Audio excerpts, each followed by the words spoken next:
Apakah jika hendak menikah harus memiliki rasa sayang dan kecocokan terlebih dahulu, sedangkan Allah menjanjikan rasa sayang diberikan setelah pernikahan? Karena mayoritas akhwat menolak, bahkan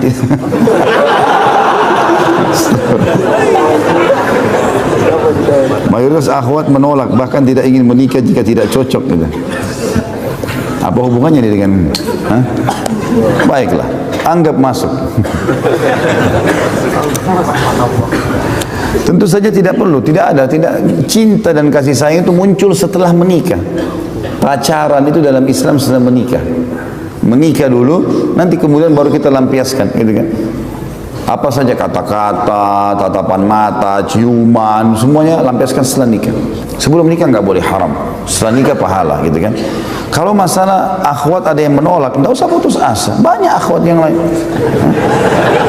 banyak sekali. Jangan putus asa, ditolak lamaran di sini, tolak lamar yang sana. Ini nolak lamar yang sana. Insya Allah nanti dapat itu. Asal memang yang sepadan, kan itu.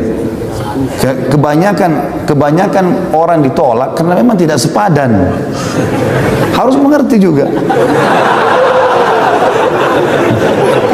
Saya mau nikah harus tinggi, putih, cantik. Ya tunggu di surga bidadari. Terlalu cerewet. Yang pendek datang nggak mau, yang tinggi nggak mau, yang gemuk nggak mau, yang kurus nggak mau. Mau yang mana? Rewel ini. Akhirnya nanti malaikat mau datang baru nyesal. Sudah nikah tutup mata. Bujang-bujang.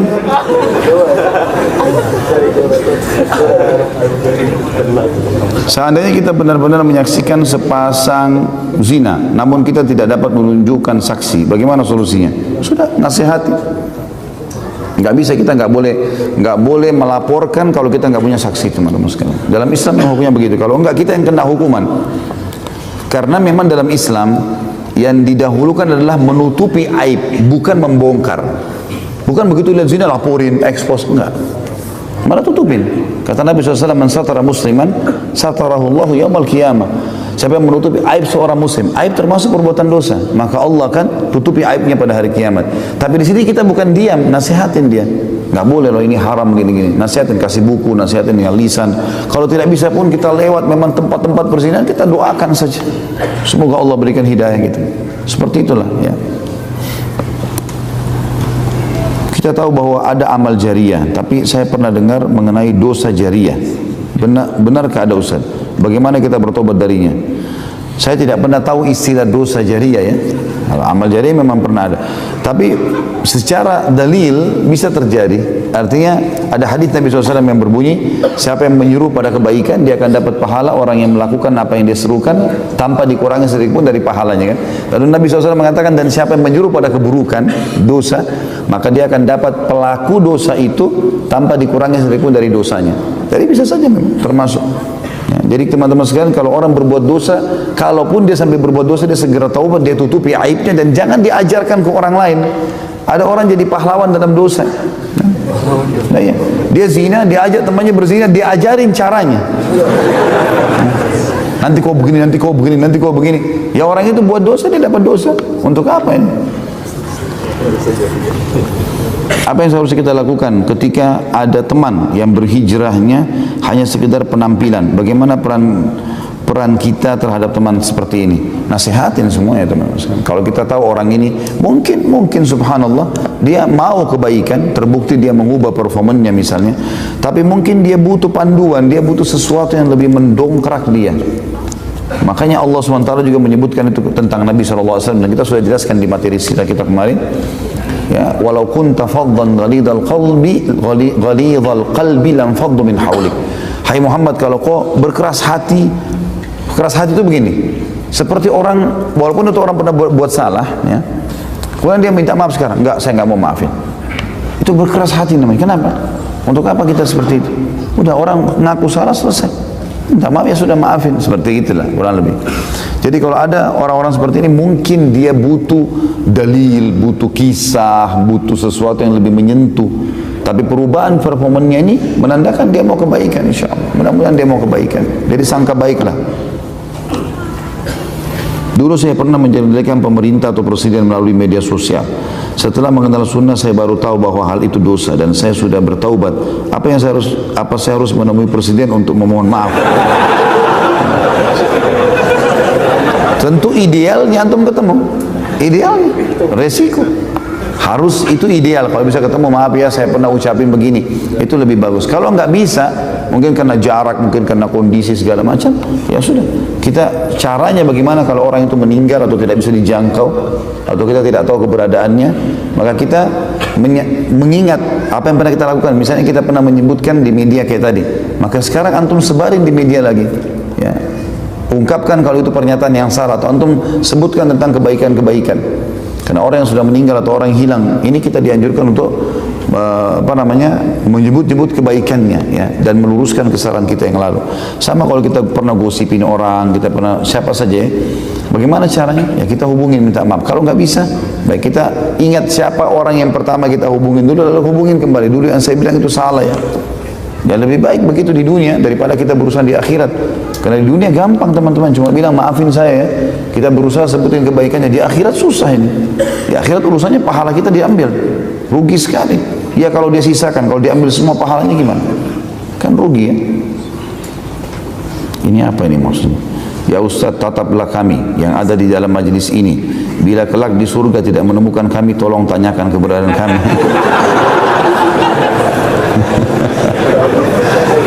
Antum beramal soleh, kita ketemu insya Allah. Tiketnya gampang, iman dan amal soleh. Tadi kita bahas itu, dan tidak susah itu. Beriman sama Allah, nikmati halal, tinggalkan yang haram, dapat semuanya. Janji Allah nggak mungkin salah. Ya. Dan insya Allah Allah pertemukan kita di sini dan juga di sana. Bagaimana cara menghilangkan waswas syaitan yang paling ampuh, Ustaz? Karena ana merasakan gangguan di dalam diri ana sendiri, seperti terkadang datang tiba-tiba pikiran kotor dan hati yang selalu berucap kotor datang dengan tiba-tiba. Lalu bagaimana cara menghilangkannya? Ini waswas syaitan, harus isti'adzah. A'udzubillahi minasyaitonir rajim. Sering ucapkan itu.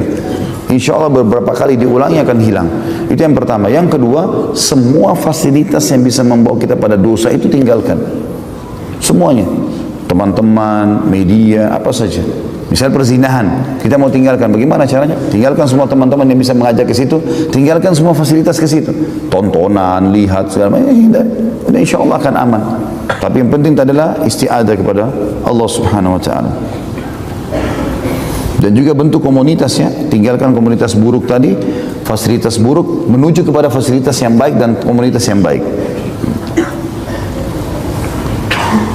Saya mau bertanya tentang konsep rahmat. Mengapa orang yang tidak beriman terkadang mendapatkan rezeki melimpah, sedangkan serta kebagian dunia yang lebih dibanding orang yang beriman dan beramal saleh? Dan mengapa ada seseorang yang dilihat memiliki kemampuan dan pengetahuan mengenai agama yang cukup tinggi dan sering mengamalkan, tapi masih sering melakukan maksiat seperti zina, korupsi, riba dan lain-lain? Teman-teman sekalian, kita bagi dua potongan pertanyaan ini. Potongan yang pertama, kenapa kok ada orang yang kafir atau berbuat dosa, kita masih menemukan dia lebih baik secara rezeki daripada orang yang beriman? Saya melihat ini ketidakadilan. Antum yang bertanya ini ketidakadilan di sini. Kenapa tidak adil, teman-teman sekalian? Antum coba melihat tolok ukurnya orang kafir yang sedang melimpah rezekinya dengan orang mukmin yang sedang kurang rezekinya. Nggak ketemu. Pertemukan kalau antum mau tahu rahmatnya Allah antara orang kafir yang kaya sama orang muslim yang kaya. Nah itu baru adil. Pertemukan antara orang kafir yang miskin dengan orang muslim yang miskin. Nah itu baru adil. Kalau antum melihat tetangga antum yang punya mobil Mercy karena memang dia punya perusahaan, sementara antum sebagai pegawai biasa, antum bilang saya beriman, itu orang kafir kok bisa lebih baik dari saya? Kalau antum ikutin materi yang saya sampaikan berhubungan di YouTube dengan masalah rezeki, saudaraku, ini adalah rahasia rezekimu. Saya bilang di situ, dan ini pendapat para ulama yang sudah umum, rezeki itu Allah akan berikan kepada orang kafir dan orang beriman. Fir'aun dikasih melimpahkan rezekinya, jadi raja segala macam oleh Allah. Allah bukakan kepada siapa saja yang dia inginkan. Yarzuqu man yasha. Siapa saja yang dia mau kasih rezeki, dia kasih rezeki, kuasa Allah. Tapi antum jangan putus asa dari rahmat Allah. Antum bisa minta, dan Allah memberikan kepada kita. Tugas kita hanya minta dan menikmati, teman-teman. Minta, merengek kepada Allah, manja dengan Allah. Kalau bahasa saya lebih banyak manja dengan Allah. Minta, merengek, ya Allah berikan, ya Allah berikan. Sabar, nikmati prosesnya, pasti dapat. Pepatah bahasa Arab jelas, manjadda wajad. Siapa yang berusaha dia akan dapat. Dalam firman Allah juga berbunyi, a'udzubillahi minasyaitonirrajim walladzina jahadu fina lanahdiyannahum subulana. Orang-orang yang berusaha untuk menuju ke jalan-jalan kami, kami akan berikan petunjuk ke jalan kami.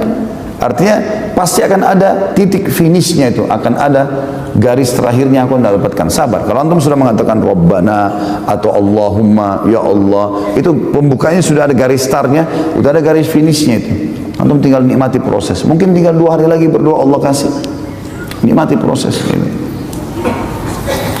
Kalau masalah yang kedua ini, kenapa masih ada orang yang melakukan ibadah, punya ilmu tinggi, tapi masih zina, korupsi dan riba dan lain-lain? Ini tanda tanya. Ilmunya berarti tidak bermanfaat buat dia. Ya. Mestinya dia tidak melakukannya. Kalaupun mereka terjerumus dalam kesalahan, mereka segera taubat. Ada di antara sahabat juga yang berzina, ada sahabat yang sempat melakukan perasaan, tapi mereka bertaubat. Mereka kembali ke jalan Allah. Tapi kalau dia terus terjerumus dalam hal itu, tidak mungkin ini. Pasti berarti ilmunya tidak berbekas pada dia. Ya, kadang-kadang orang kalau menuntut ilmu memang hanya untuk urusan dunia, ini berat memang teman-teman sekalian. Karena ilmunya tidak jadi pengawas bagi dia. Tapi kalau dia niat ilmu itu, ilmu syar'i, seperti antum hadir di majelis ini, bukan hanya karena seremoni, hanya untuk meramaikan atau testimoni, coba-coba karena teman aja, enggak. Saya datang, saya mau dengar, apa sih agama sampaikan, lalu saya amalkan. Nah itu manfaatnya besar. Dan efek majelis ilmu yang ikhlas, itu pasti antum akan rasakan lebih dekat dengan Allah, lebih semangat ibadah, dan lebih takut berbuat dosa. Nah itu efeknya, itu dijaga. Dulu saya pernah kuliah dengan cara tanda kutip jalan belakang. Sekarang saya sudah lulus dan sudah bekerja. Dari ijazah yang saya dapatkan dengan cara tanda kutip tidak pantas. Apa penghasilan saya barakah atau haram? Bagaimana mengatasinya? Di sini dirincikan dulu yang dimaksud dengan cara yang tidak, cara belakang ini seperti apa. Kalau misal yang dimaksud dulu saya waktu masuk kuliah saya nyogok misalnya, untuk masuk ya, untuk lolos, dosa dengan sogokannya. Tapi bagaimana dengan pada saat dia kuliah? Itu hukum lain, ulama bilang dipisahin. Dia kalau nuntut ilmu bagus segala macam, dia tahu, maka itu nggak ada masalah. Itu dia dosa dengan perbuatan awalnya, tapi rentetan ilmu yang dipelajari bagus, tidak ada masalah. Tapi kalau yang antum maksudnya adalah beli ijazah, ini nggak boleh. Beli ijazah sehingga ijazah itu dipakai untuk bekerja, ijazah palsu, ini nggak boleh. Jadi bedain. Kalau hanya sekitar masuk karena persaingan kemudian dia bayar, ini dosa, ini sogokan, dan ini dosa besar. Tapi setelahnya kalau dia bekerja segala macam, ini adalah berbeda. Ya, tidak disambut pautkan dengan pendapatnya tetap halal kalau pekerjaannya halal, atau tetap kuliahnya bagus, tidak ada masalah kalau memang itu adalah sesuatu yang baik saja gitu. Terlebih lagi kalau kata para ulama, orang hidup di wilayah-wilayah atau negara-negara yang tidak bisa lolos kecuali dengan cara seperti itu misalnya. Dia tidak bisa lolos lagi, harus dengan cara itu. Kalau dia tidak memberi, dia tidak akan semua. Anak ingin tanyakan tentang adab berbicara pada orang tua. Sebelumnya anak ingin menceritakan kalau sudah beberapa tahun terakhir ibu anak mengalami masalah pendengaran, dan setiap kali anak berbicara selalu dengan nada tinggi dan selalu mengulang-ulang pembicaraan. Bagaimana hukumnya Ustaz? Apakah anak termasuk orang yang berdosa? Innamal a'malu binniyat. Niatnya gimana? Kalau ibunya lagi pendengarannya enggak jelas gitu kan, kemudian diikuti niat, ini ibu saya waktu kecil suka marahin saya, ya sekalian saya teriak-teriak sekarang, nah, itu dosa. Tapi kalau memang betul-betul ibunya enggak dengar, lalu kemudian dia tinggikan nadanya betul-betul murni hanya sekedar mau memberikan pendengaran, enggak ada masalah, karena itu harus dilakukan. Kalau tidak ibunya enggak tahu apa maksudnya. Jadi di sini kembali kepada niatnya. Orang yang sudah belajar sunnah ketika meninggal, pengurusan jenazahnya masih dengan cara kebiasaan orang-orang di lingkungannya. Misal, pakai menabur bunga, tahlilan dan lain-lain dilakukan oleh keluarganya. Apakah si mayit mendapatkan dosa dengan apa yang dilakukan oleh keluarganya? Tentu lebih baik seseorang di antara kita menulis wasiat. Mumpung antum hidup, antum tulis wasiat. Saya minta kalau saya meninggal, caranya seperti ini. Tulis wasiat. Dijalankan seperti sunnah Nabi SAW, atau ada buku kita titipin. Karena Nabi SAW perintahkan wasiat itu. Karena Nabi SAW, janganlah seseorang di antara kalian terlintas di benaknya sesuatu sudah 3 hari, maka kecuali dia sudah tulis dalam bentuk wasiat. Utang di mana, mau dikuburkan seperti apa, nanti anak-anak saya mau wasiatkan anak dan istri saya harus seperti ini kalau saya meninggal. Tulis wasiat, pesan-pesan. Masalah nanti mereka langgar itu tuh urusan nanti, urusan mereka sama Allah. Tapi kita sudah lepas. Kita sudah lepas. Kalau kita pun meninggal, saya minta meninggal diurus dengan begini-begini, atau saya disolati di masjid ini, misalnya di kotanya, karena dia tahu di situ adalah orang mengikuti sunnah Nabi SAW, maka itu insya Allah aman. Kalau ada pelanggaran setelah itu bukan urusan dia lagi. Yang penting dia sudah sampaikan. Apakah ada larangan memancing sedangkan istri sedang hamil? Apa termasuk membunuh makhluk Allah? Tidak ada hubungannya. Apa hubungannya? Kecuali pancing antum taruh di istri antum ya. La haula wa la quwwata illa billah. Tidak apa-apa ini. Bolehkah menikah dengan alasan saya takut terjerumus ke dalam maksiat dan posisi saya masih mahasiswa, dan ketika sudah menikah saya tetap melanjutkan kuliah saya dan bisa hidup masing-masing masih ditanggung oleh orang tua? Boleh sekali. Nggak ada hubungannya menikah dengan prestasi dunia.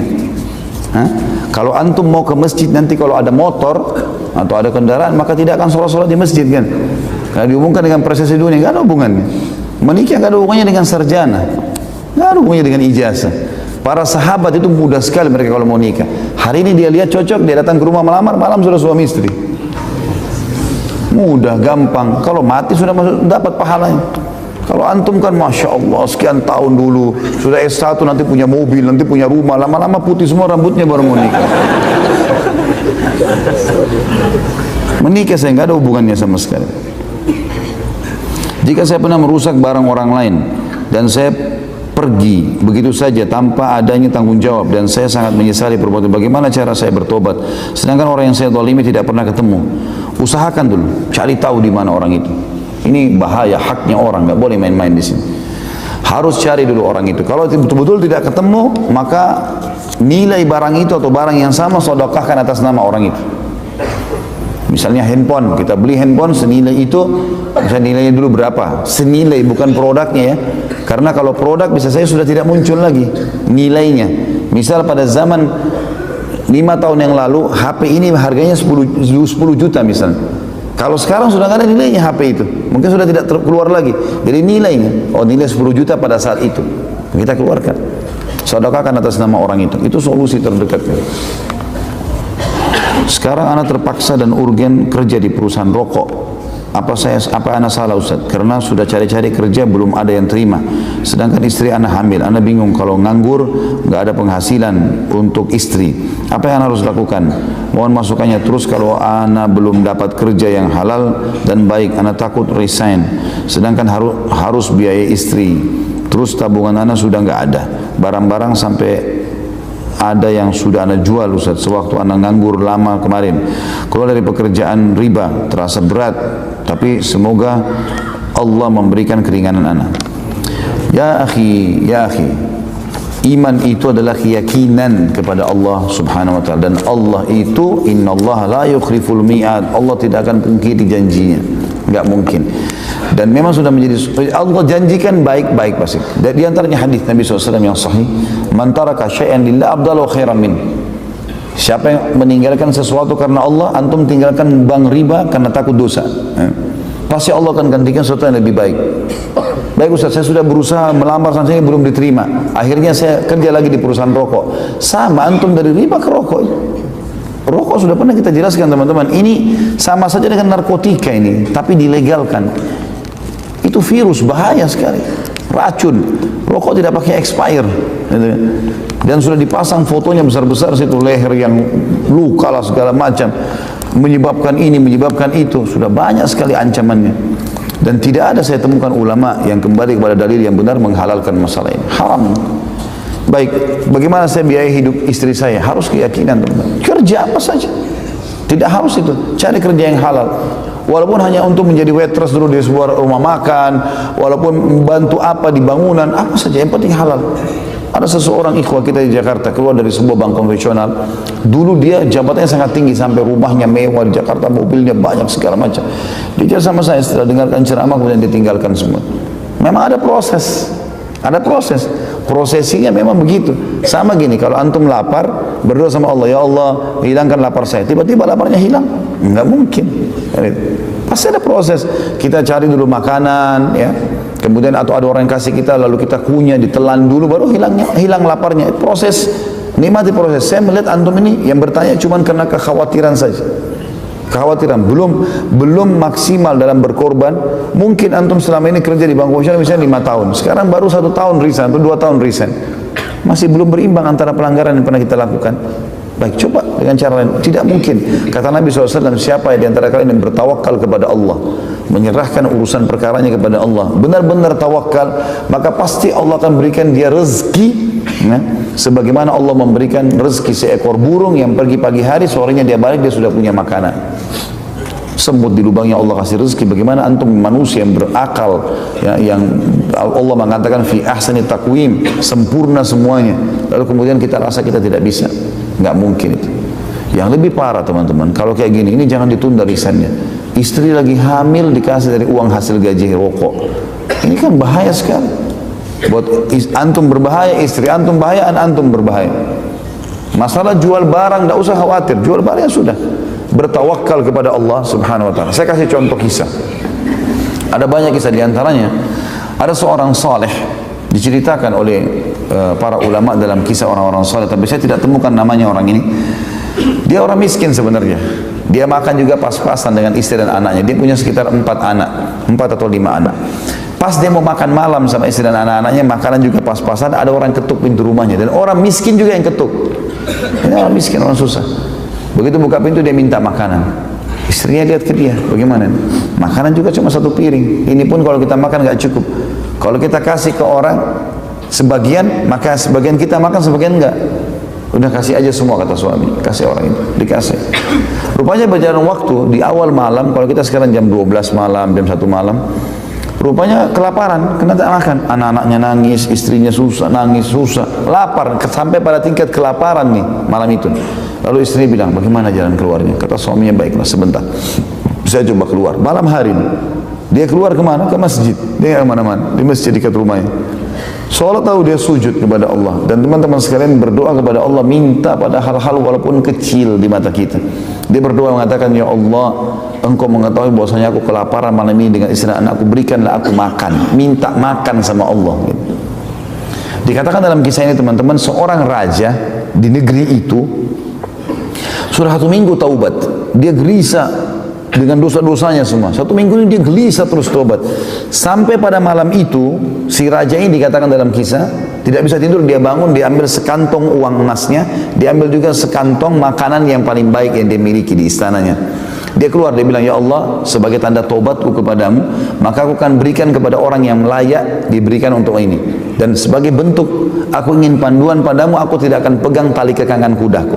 Maka kudanya pun jalan. Orang raja ini keluar. Tiba-tiba kudanya ini berhenti di masjid yang ada orang tadi itu. Ini kisah nyata. Mampir, dia pun tidak tahu kenapa. Zaman dulu belum ada lampu, tidak ada penerangan.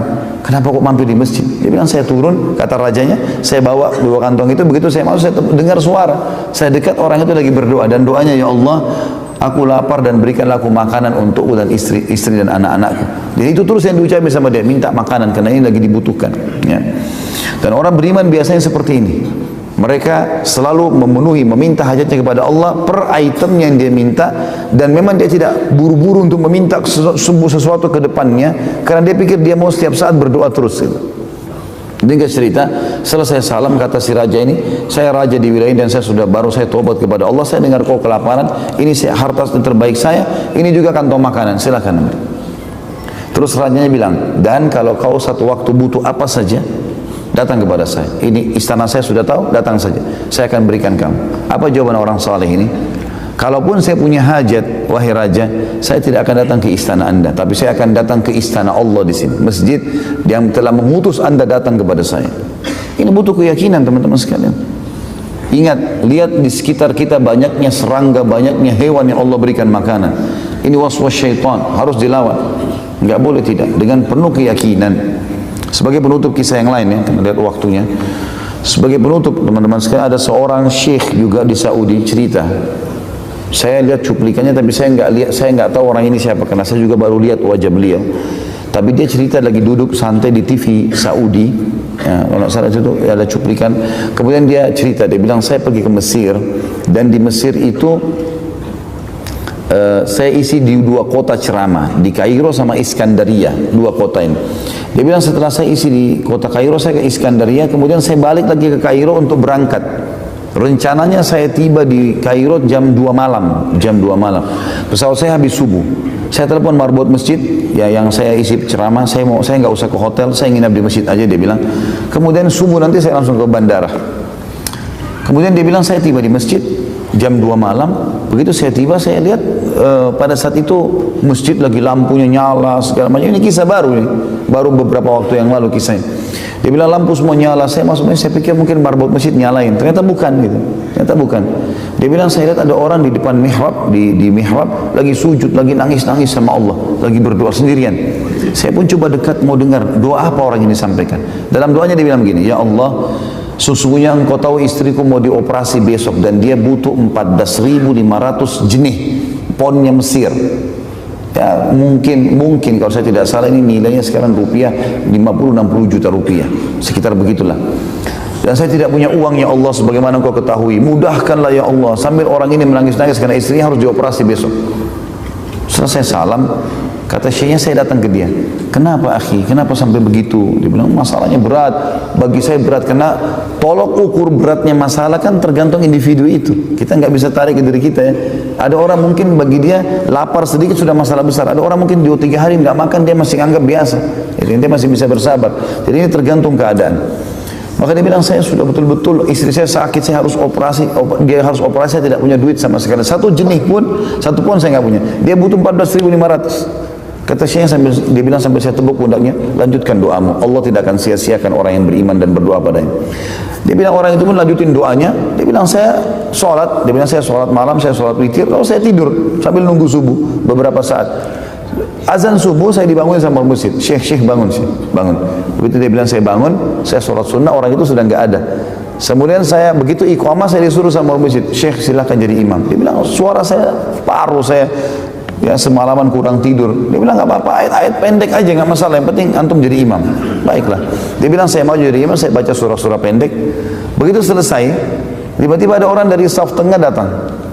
Dia bilang, Syekh, saya penggemar anda di YouTube. Rupanya Syekh ini punya banyak cuplikan di YouTube. Dia bilang, saya penggemar anda di YouTube. Dan saya tinggal di apartemen di sebelahnya masjid ini. Ada apartemen, ini saya tinggal di sini. Saya termasuk pengusahanya Kairo, salah satu pengusaha, dia bilang. Dan saya pada saat mau sholat subuh tadi di masjid lain, saya dengar suara anda di mic, maka saya datang ke masjid ini. Dia bilang, Syekh, saya minta satu bantuan. Kata Syekhnya, apa bantuan? Mau bantu apa? Dia bilang, saya ini punya zakat mal, jumlahnya 14.500 jenis. Saya mau keluarkan, tolong pandu saya ke siapa? Kata Syekh, tiba-tiba saya nangis nih, karena dia tahu kisahnya. Dia bilang sebentar.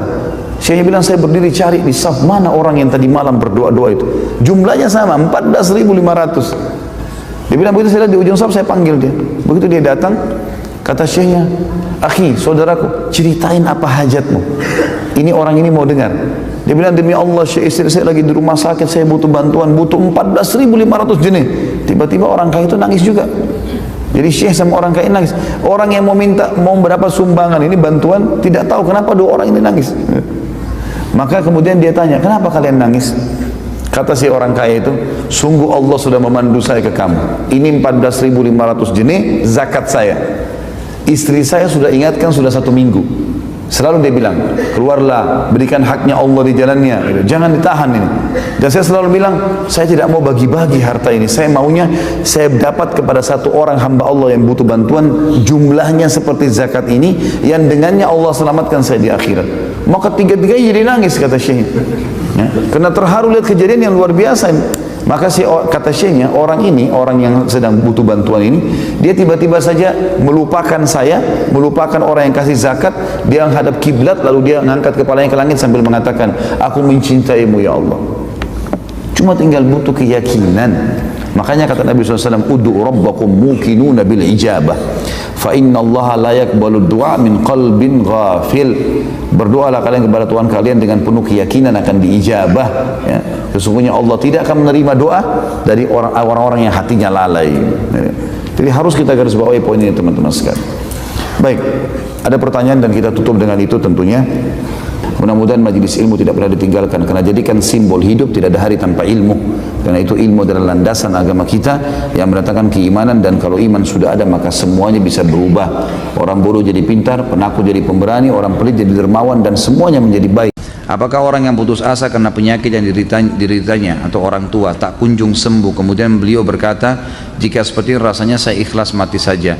Bolehkah beliau, berdosakah beliau? Bagaimana menasihati supaya tetap semangat hidup? Tentu saja semoga Allah Subhanahu wa taala menyembuhkan semua orang yang sakit dari muslimin, mengangkat masalah-masalah yang sedang dihadapi, dan itu terus kita doakan. Saya juga mengajak diri saya dan teman-teman sekalian untuk rajin berdoa. Itu harus kita lakukan memang ya. Semoga saja dikabulkan apa yang dikatakan tadi.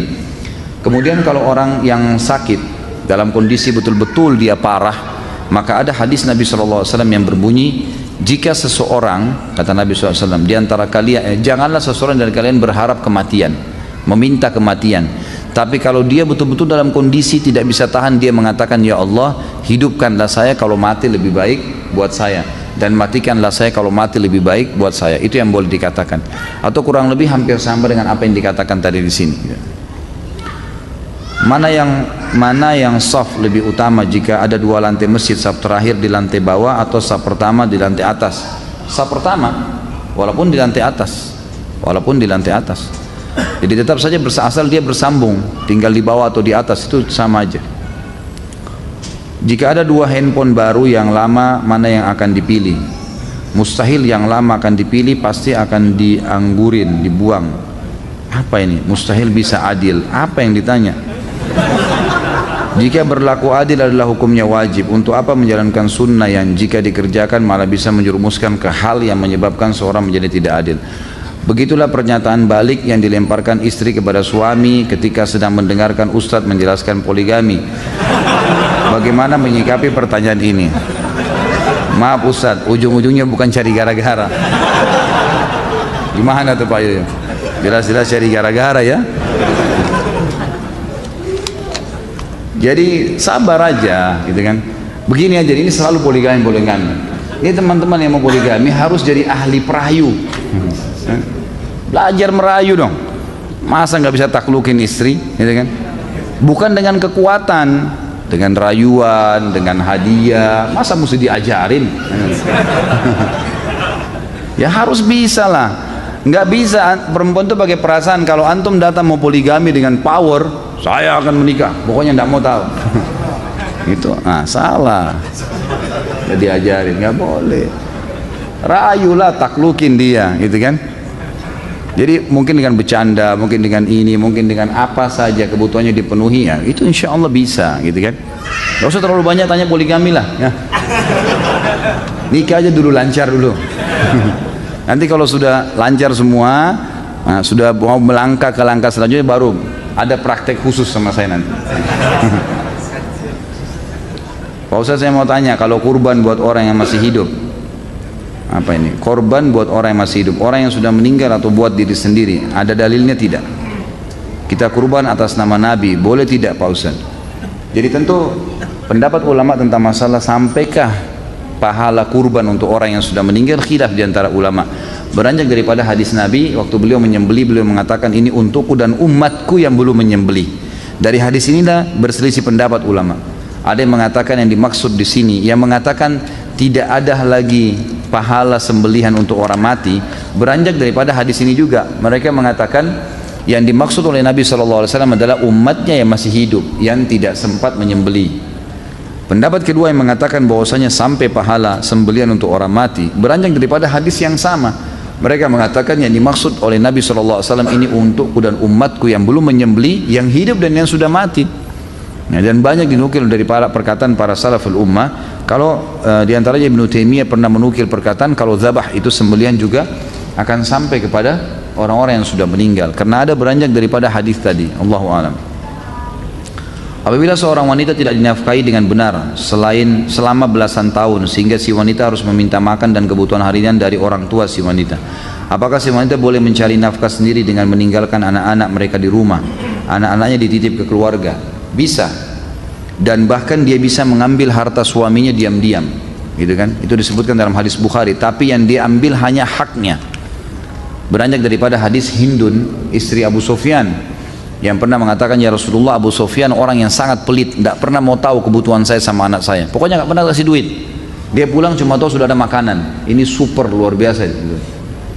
Maka kata Hindun, ya Rasulullah, boleh nggak saya ambil duitnya Abu Sufyan? Kata Nabi SAW, boleh kau ambil, tapi hanya kebutuhanmu sama anakmu saja, jangan lebih haram, mencuri, gitu kan? Artinya nafkah itu sesuatu yang kalau tidak ada, tidak bisa jalan roda kehidupan, maka itu dibolehkan, sebatas itu. Tapi kalau dia mau bekerja misalnya, karena suaminya nggak kasih duit, memang tidak penuhi ya. Lain kalau suami itu memang pas-pasan kerjanya, ya itulah penghasilannya, ya si istri harus sabar, terima itu saja, udah jalanin gitu kan. Tapi kalau memang suaminya sama sekali nggak mau peduli, kayak dalam perkataan ini memang suami nggak pernah kasih, ya di sini ulama mengatakan boleh dia keluar untuk mencari nafkah, minta pada orang tuanya atau dia bekerja, ya karena memang kalau tidak suaminya nggak menjalankan kewajiban, bagaimana? Dia tidak mungkin bisa hidup dengan cara lain gitu.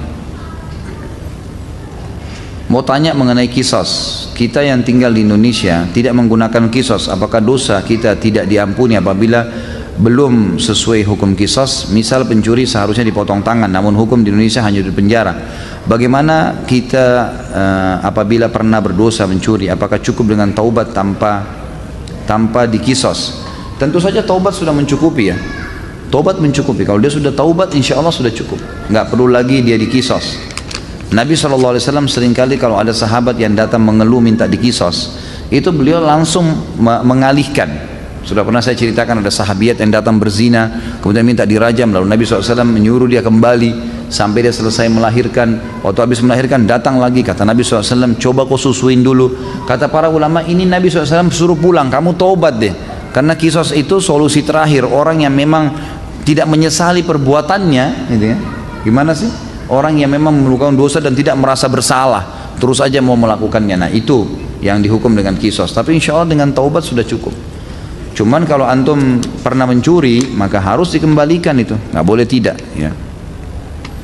Saya mau tanya tentang teknis sholat saat i'tidal, apakah yang benar tangan sedekap atau dilepas diturunkan? Saya pernah dengar hadis berbunyi posisi i'tidal kembali kepada semula. Maksud di sini semula sebelum ruku atau sebelum takbiratul ihram. Ini sudah saya bilang, jangan tanya masalah bab lain dulu, gitu kan? Dan sudah sering saya jelasin masalah ini. Jadi yang saya sering jelasin bahwasanya hadisnya satu. Nabi SAW dikatakan kalau bangun dari ruku kembali anggota tubuhnya seperti semula. Nah di sini ulama jadi dua pendapat. Yang mengatakan seperti semula ini sebelum salam, maka sami Allahu liman hamidah, tangannya turun ke sebelah kiri kanan tubuhnya. Kalau dikatakan anggota tubuh kembali seperti semula setelah takbir, maka kembali ke dada. Dan Ibnu Qayyim rahimahullah sudah menyatukan, mengatakan alangkah baiknya seorang muslim, karena dalilnya ada, cuma mereka berselisih penjabaran dari dalil ini, dua-dua dijalankan. Sesekali bersedekap, sesekali dia tidak bersedekap. Saya hidup tapi saya merasa hampa ya. Cara mengasah keyakinan yang tumpul hidayah, apa bentuknya? Majelis ilmu, ilmu itu, majelis ilmu seperti ini hadirin, ya. Bukan cuma ini, siapa saja, jangan ditambah. Ini aja masih banyak, saya bingung nih.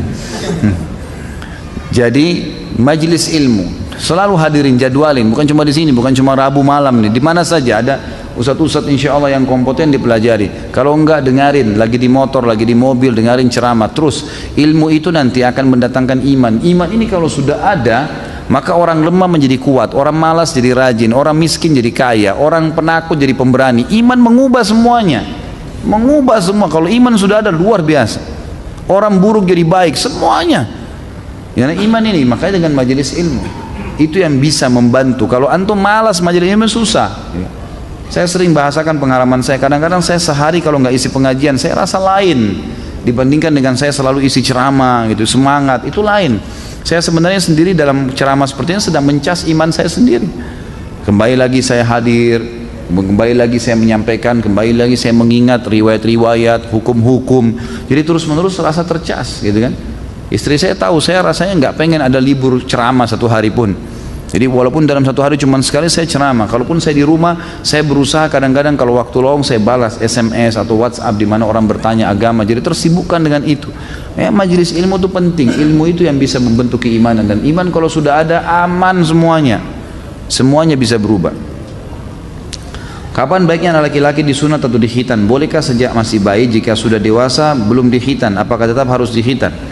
Apakah anak perempuan juga dikhitan? Karena saya pernah membaca hadis khitan disunnahkan bagi kaum laki-laki dan mulia bagi kaum wanita.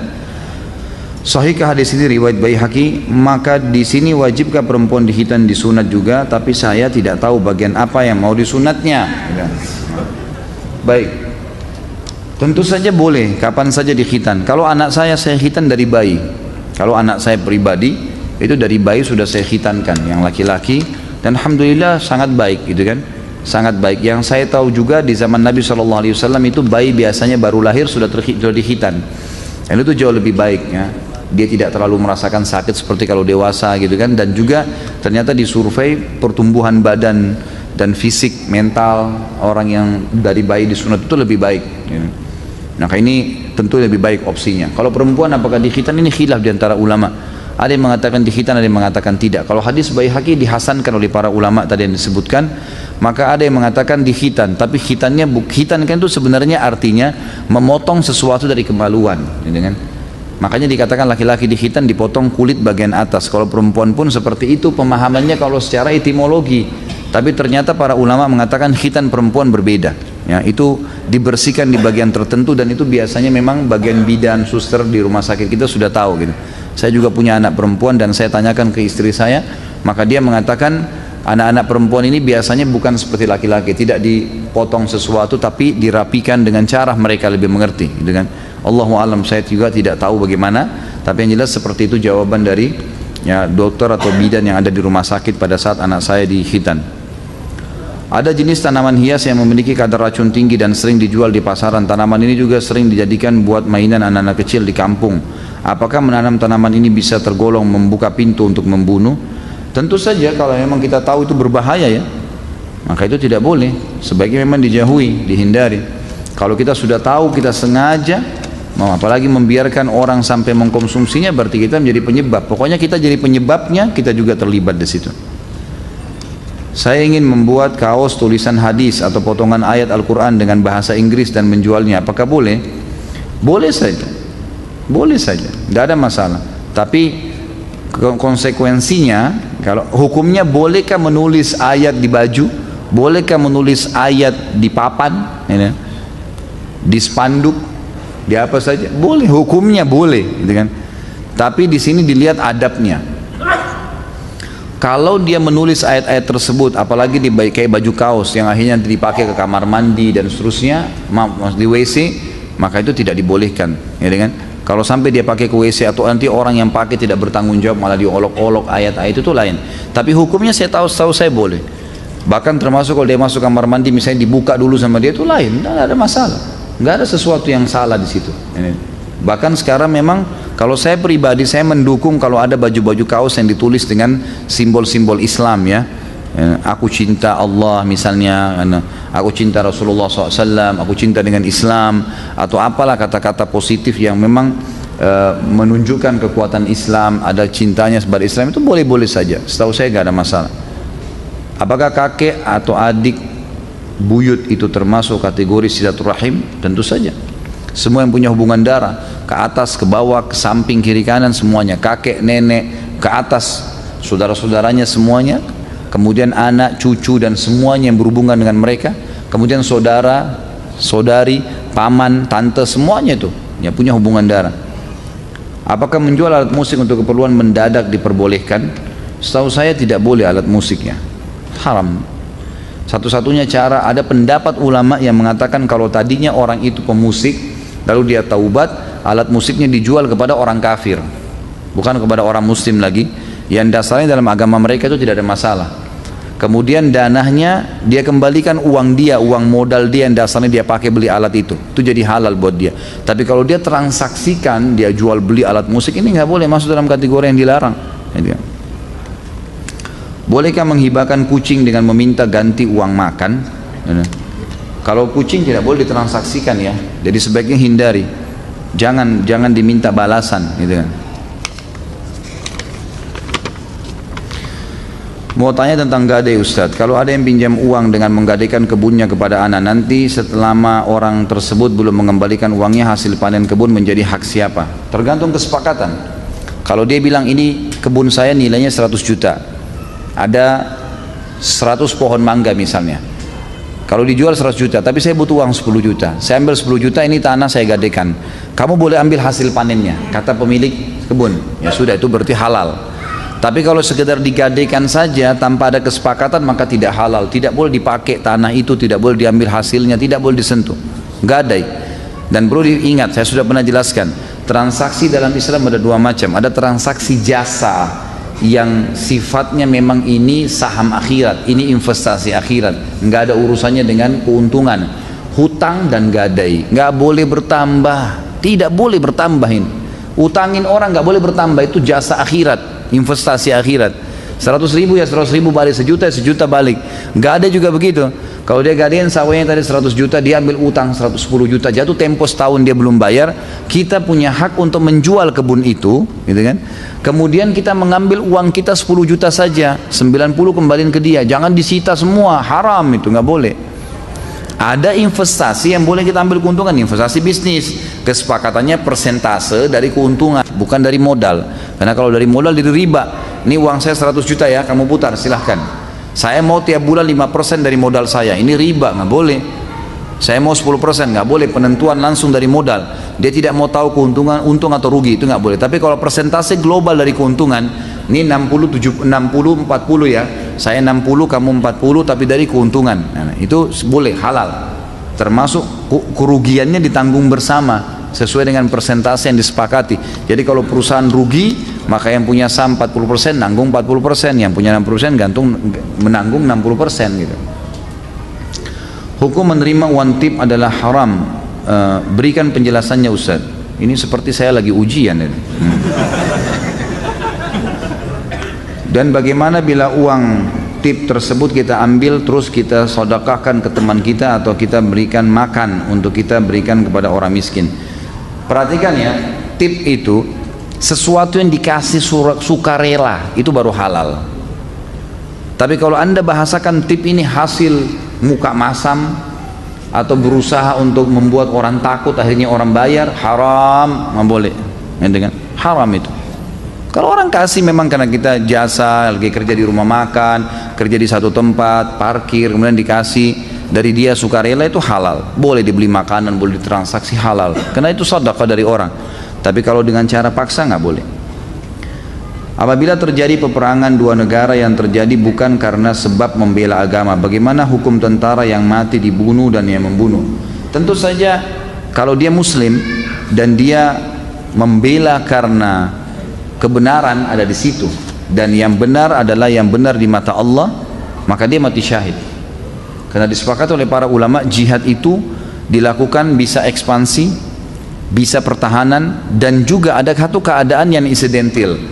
Pernah terjadi di zaman Abbasiyah, beberapa ulama dikumpulkan oleh khalifah karena terjadi peperangan antara musuh.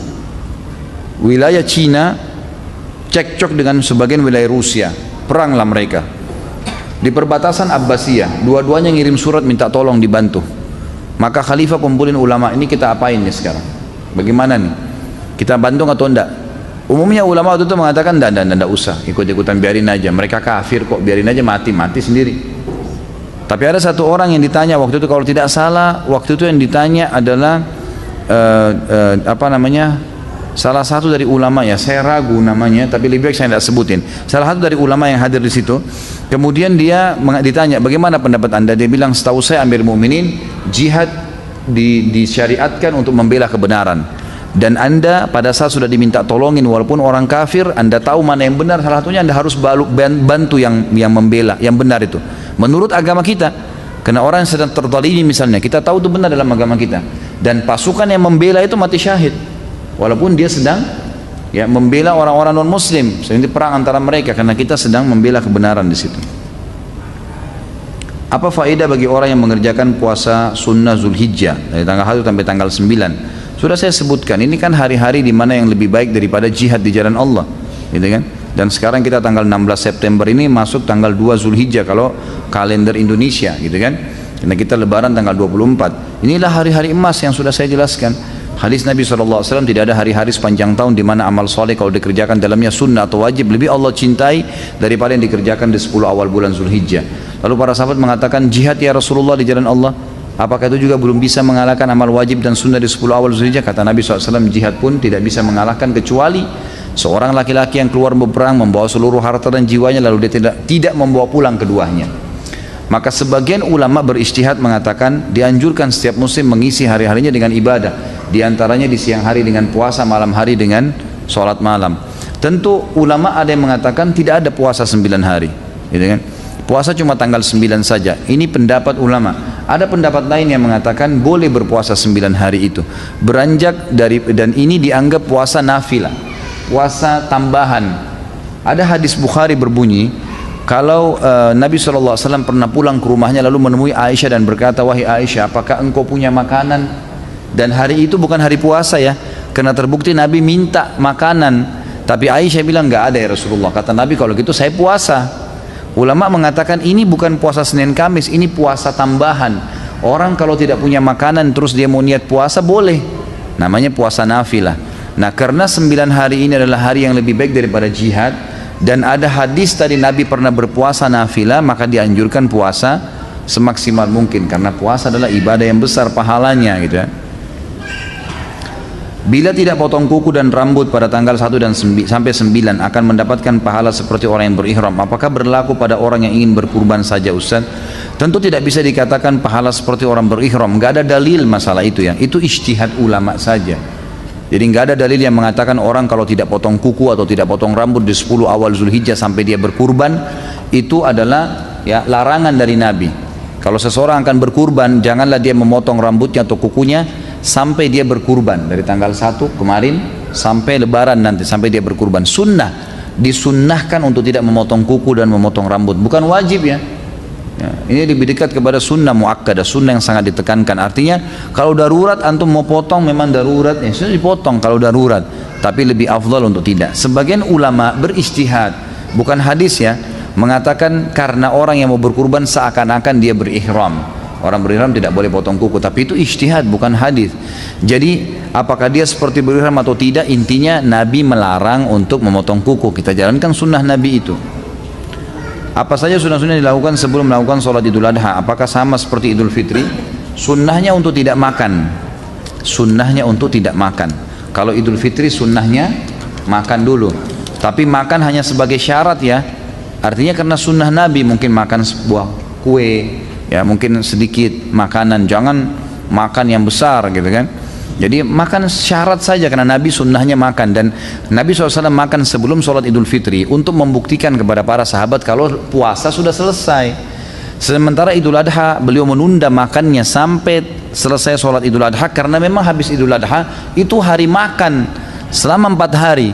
Dan ini keliru kalau ada yang mengatakan oh berarti Idul Adha kita disuruh puasa subuh sampai sholat Idul Adha. Ini bukan puasa, karena puasa itu haram dilakukan di Id ya. Di Lebaran tidak boleh puasa, haram.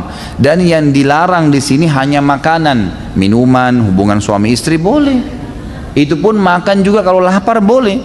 Ini kan sunnah ya, dianjurin gitu. Seperti itu.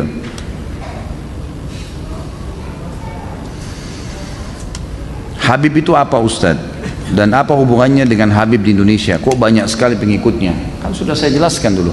Mereka yang mengatakan dirinya turunan Nabi SAW. Dan kalau saya pribadi ditanya apakah benar mereka turunan Nabi, saya mengatakan iya. Kalau saya pribadi, karena saya tahu beberapa teman-teman saya memang yang menelusuri jalur nasab mereka, dan mereka keturunan Nabi memang ada, gitu kan? Itu benar. Tapi apakah mereka semuanya benarnya? Ini tinggal dilihat secara individu, gitu kan? Secara individu. Kalau yang mengikuti sunnah Nabi SAW berarti benar. Mengikuti kakek-kakek mereka ya benar. Tapi kalau mereka menjadi pentolan-pentolan justru seperti yang mengikuti Syiah, mengkafirkan sahabat, mengatakan Quran kurang, ya ini tidak ada hubungannya dengan jalur keturunannya. Makanya Nabi SAW pernah berkata, wahai Fatimah, lakukanlah kebaikan-kebaikan karena saya tidak bisa menolong kau di sisi Allah. Sampai bahkan Nabi SAW memanggil Bani Hashim, sukunya, lakukanlah kebaikan-kebaikan. Wahai Abbas, pamannya, lakukanlah kebaikan-kebaikan. Patuhlah pada Allah karena saya tidak bisa bantu kalian apapun. Kalau kalian memang melakukan kemaksiatan akan dihukum sama Allah. Tapi kalau kalian baik maka dapat syafaatku. Gitu kan? Seperti itu.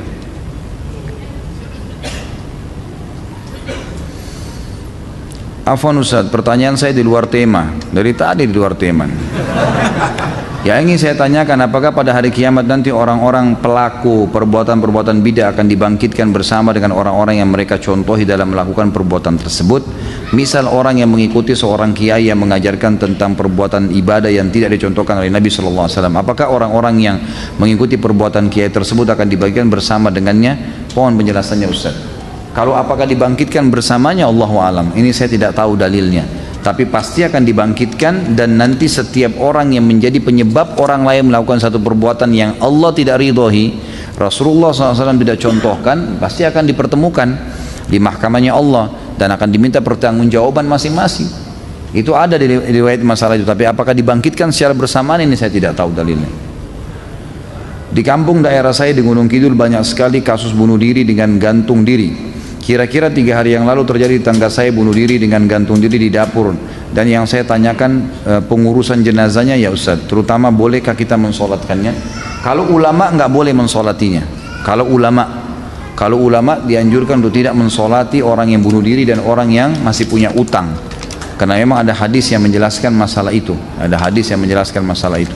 Ini yang panjang-panjang saya nggak jawab dulu ya. Masya Allah, ini panjang semua. Jadi para ulama tidak sholat, tapi umumnya muslimin boleh mengerjakan jenazahnya, memakamkannya, dan semoga saja Allah ampuni selama tidak berbuat syirik. Memang dosa besar ya, bunuh diri itu dosa besar, tapi tetap disolatin, diurus jenazahnya. Bagaimana dosa membunuh hewan cecak? Di rumah banyak cecak, membuang kotoran di lantai. Membunuh cecak pahala. Ini bagus pertanyaannya. Saya tadi lupa jelaskan. Jadi ada hewan malah kalau dibunuh dapat pahala. Di antaranya cecak itu, hadis Bukhari, di mana Nabi SAW mengatakan membunuh cecak mendapatkan 100 pahala. Makanya Aisyah punya cambuk khusus untuk mencambuk cecak, dan ulama membahas khusus masalah itu. Orang yang membunuh cecak dengan pukulan pertama mati dapat 100 pahala. Orang yang memukul sampai berapa kali maka akan mendapatkan dosa, ya dapat pahala sekian gitu kan. Kalau ditanya kenapa, ya itu hikmah dari Allah SWT. Kita tidak perlu tahu kenapanya gitu kan, karena memang Allah SWT memerintahkan seperti itu. Ya, kita jalankan. Kalau kita temukan nanti hikmahnya, ya Allahu a'lam. Walaupun ada yang mengatakan kan cecak ada manfaatnya Ustaz, makan nyamuk, ya itu lain. Kita tidak bahas masalah itu, tapi karena adanya perintah agama. Kita sujud ke Ka'bah bukan karena Ka'bahnya, karena ada perintahnya, bukan karena batunya gitu kan. Nabi Khidir membunuh anak yang sedang dia temuin di jalan bukan karena dia benci anak itu, tapi karena perintah Allah dari situ. Lain. Kita masuk di kancah peperangan membunuh orang kafir bukan karena orang kafirnya, tapi karena perintahnya. Kita disuruh mendakwai seseorang dan kita disuruh membenci keyakinannya, bukan individunya, bukan fisiknya, maka itu perintah Allah Subhanahu wa taala. Kita puasa tidak makan, ya memang kena perintah Allah, walaupun bukan karena kita benci makanan itu. Jadi difahamin ya. Amalan apa yang dicontohkan Nabi SAW 10 pertama Zulhijjah? Ini sudah saya jelaskan tadi. Saya mau tanya, apabila kita tidak sempat sholat sunnah qobliyah di masjid, lalu saya kerjakan setelah sholat wajib di rumah, hukumnya gimana Ustaz? Boleh saja, asal bukan setelah. Sebenarnya boleh ya, hukumnya secara global boleh. Kalau anda sudah sering melakukan amal-amal sunnah ini, misalnya sholat qobliyah rutin dikerjakan, qobliyah duhur, ya, qobliyah asar, kemudian apalah ya, qobliyah subuh yang dikenal dengan sunnatul fajr, itu kalau sudah rutin dikerjakan, kemudian satu waktu kita masuk masjid sudah iqamah, maka di sini ulama sepakat mengatakan bolehnya dia kerjakan setelah sholat wajib tersebut, walaupun itu waktu dilarang. Karena ada riwayat Bukhari menjelaskan bahwa Nabi SAW setelah sholat asar beliau sempat berdiri kemudian sholat sunnah, lalu sahabat semua duduk, gak ada yang ikut. Setelah itu Nabi SAW ditanya oleh para sahabat, ya Rasulullah, apakah wahyu turun? Ada perubahan dalam masalah sholat? Selama ini anda mengingatkan kami tidak ada ba'diyah asar. Kata Nabi SAW, ini sholat ba'diyah duhur saya, yang saya tadi lupa karena tersibukkan oleh satu kaum yang datang memiliki hajat dengan saya, maka sekarang saya kerjakan. Sama dengan hadis Nabi yang berbunyi, kalau seseorang lupa sholatnya maka dia kerjakan kapan dia ingat. Saat ini saya sedang memulai bisnis herbal untuk nutrisi otak. Mohon doanya Ustaz, semoga herbal ini bermanfaat untuk kesembuhan bagi yang mengkonsumsinya. Insya Allah, mudah-mudahan fokus kepada bahan-bahan halal, ikhlaskan niat dengan modal halal, insya Allah Allah berkahi. Mudah-mudahan anda dan semua muslimin yang sedang berusaha diberikan berkah. Ciri-ciri orang munafik itu apa saja Ustaz? Apakah dosa-dosa kemunafikannya bisa terhapuskan dengan taubat? Nabi sudah sebutin kan, kalau dia berkata dia dusta, kalau dia diberikan amanah dia berkhianat, kalau dia berjanji dia mengingkari janjinya, dan kalau dia berdebat dia curang, gitu kan? Nah, dia selalu menggunakan cara-cara curang, cara-cara metode yang haram dalam agama. Maka itu ciri-ciri orang munafik. Jangan terpengaruh dengan namanya, karena pimpinan orang munafik di Madinah namanya Abdullah, gitu kan? Jadi kalau sekarang muncul di TV namanya Muhammad, Yusuf, Ahmad, kemudian benci Islam, itu biasa. Saya sih nggak kaget, gitu kan? Ya. Jika seseorang meninggal di hari Jumat, apakah bebas dari siksa kubur? Iya. Jawabannya iya. Memang itu ada hadis sahih riwayat Bukhari menjelaskan masalah itu. Ini teman-teman yang minum, maaf tadi ada saya lihat yang minum dengan tangan kiri ya. Itu tidak boleh dalam agama Islam. Anda dianjurkan minum dan makan dengan tangan kanan. Karena kata Nabi SAW, janganlah kalian makan dan minum dengan tangan kiri, karena syaitan makan dan minum dengan tangan kiri. Saya pernah hadir di majelis ilmunya Syekh Utsaimin rahimahullah, seorang ulama yang luar biasa. Setiap habis sholat tarawih kalau Ramadan waktu beliau masih hidup, itu beliau di lantai 2 Masjid Haram selalu duduk buat halaqah. Dan yang beliau bahas ayat yang tadi dibaca oleh imam. Jadi 30 hari Ramadan itu 30 juz tamat Al-Quran tafsirnya. Luar biasa gitu. Dan beliau selalu sebutkan ilmu-ilmu. Nah satu waktu saya pas hadir, saya tidak tiap hari tentunya hadir, pada saat itu sempat saya hadir beberapa kali alhamdulillah. Begitu beliau hadir, beliau bilang, saya kemarin sebutkan syair, siapa yang bisa sebutin? Ada satu orang angkat tangan, saya syekh, angkat tangan pakai tangan kiri. Kata syekhnya, karena kau angkat tangan kiri saya nggak kasih kamu kesempatan menjawab. Mestinya juga kan sunnah Nabi tangan kanan. Lalu ada anak kecil yang pakai tangan kanan lalu dikasih kesempatan menjawab. Jadi sampai pada tingkat itu para ulama mendidik kita untuk membiasakan menerapkan sunnah Nabi SAW. Jangan biarkan makanan dan minuman untuk syaitan. Karena kalau kita dengan tangan kiri atau lupa baca bismillah itu diambil oleh dia, oleh syaitan itu. Jangan dikasih, itu musuh kita. Mengenai sunnah dalam berkurban, apakah Rasulullah meniatkan atau membeli hewan kurban untuk setiap istri-istrinya dan anak-anaknya? Ini nggak ada riwayat khusus menjelaskan masalah itu. Tapi Nabi SAW tadi saya bilang pernah mengatakan ini untukku dan umatku yang belum menyembelih. Setahu saya ulama fikih mengatakan lebih afdal difahamin bahwasanya kurban itu ibadah individual. Jadi kalau misalnya suami punya uang, istri juga punya uang, masing-masing punya tabungan, sampai pada Idul Adha dan mereka cukup membeli hewan kurban, maka dua-duanya wajib mengerjakannya. Jadi secara individu, jangan karena suami sudah kerjakan istrinya menganggap gugur, itu nggak boleh ya. Mohon nasihatnya Ustaz, saat ini usia saya 27 tahun dan sedang ikhtiar mencari istri. Ana mencoba meminta bantuan teman-teman yang sudah menikah namun qaddar Allah belum dapat. Kemudian ana mencoba ikut biro jodoh online, akan tapi yang menawarkan diri untuk ta'aruf kebanyakan janda. Yang masih gadis malah nggak ada respon ya. Sedangkan orang tua anak menginginkan anak menikah dengan gadis, dan anak sendiri juga lebih serak dengan yang gadis, terutama yang bercadar. Mohon nasihatnya Ustaz. Saya mau nasihatin apa kira-kira? Ya ikutlah, di sini ada teman-teman buka pendaftaran gitu kan. Nggak usah online, di pengajian kita insya Allah ada pendaftaran. Dan setahu saya teman-teman laporin ke saya itu kalau akhwatnya sudah lebih banyak mendaftar daripada ikhwah. Ya, jadi lebih banyak sekarang akhwat sudah banyak mendaftar siap menikah dan insya Allah masih gadis. Ini mudah-mudahan ada jodohnya ya. Ustaz, bagaimana apabila harta kita sering disodakahkan sehingga setiap tahun tidak mencapai nisabnya? Lebih baik mengurangi sedekah sehingga mencapai nisabnya atau tetap bersedekah? Tentu saja bersedekah. Bersedekah saja. Dan usahakan kalau bisa dari harta yang kita miliki ada jenis investasi yang bisa membuat nisabnya ya, mencapai. Dan saya rasa, saya juga yakin kalau misalnya Anda bersedekah itu sifatnya bisa diatur ya, bisa diatur karena Allah SWT menyuruh kita bersedekah, tapi berada di antara dua hal. Tidak berlebih-lebihan, tidak juga pelit. Kalau misal sedekah kita biasanya tiap bulan 1 juta, sehingga 1 tahun bisa 12 juta. Kalau saya kurangin sedekah saya 6 juta misalnya, maka saya akan mencapai nisab. Maka cukupkan 6 juta sedekahnya supaya zakatnya terjangkau, gitu kan? Tapi kalau yang dimaksud di sini memang sedekahnya pun kecil, hanya dikeluarkan 1 juta misalnya dalam hitungan akumulasi setahun, dan 1 juta itu membuat tidak tercapai nisab, maka lebih baik tunggu zakat. Tapi kalau sedekah secara umum dan diharapkan nanti tetap aja bisa, tiap bulan kita sedekahkan, ternyata 2-3 bulan terakhir kalau saya tahan udah bisa sampai nisab nantinya keluar zakat, maka lakukanlah, gitu kan. Intinya tidak perlu menahan sedekah karena mau zakat, tapi juga diatur supaya bisa zakat itu ya bisa dikeluarkan. Apakah harta yang belum sampai nisabnya bisa kita keluarkan zakatnya dengan niat zakat? Nggak boleh.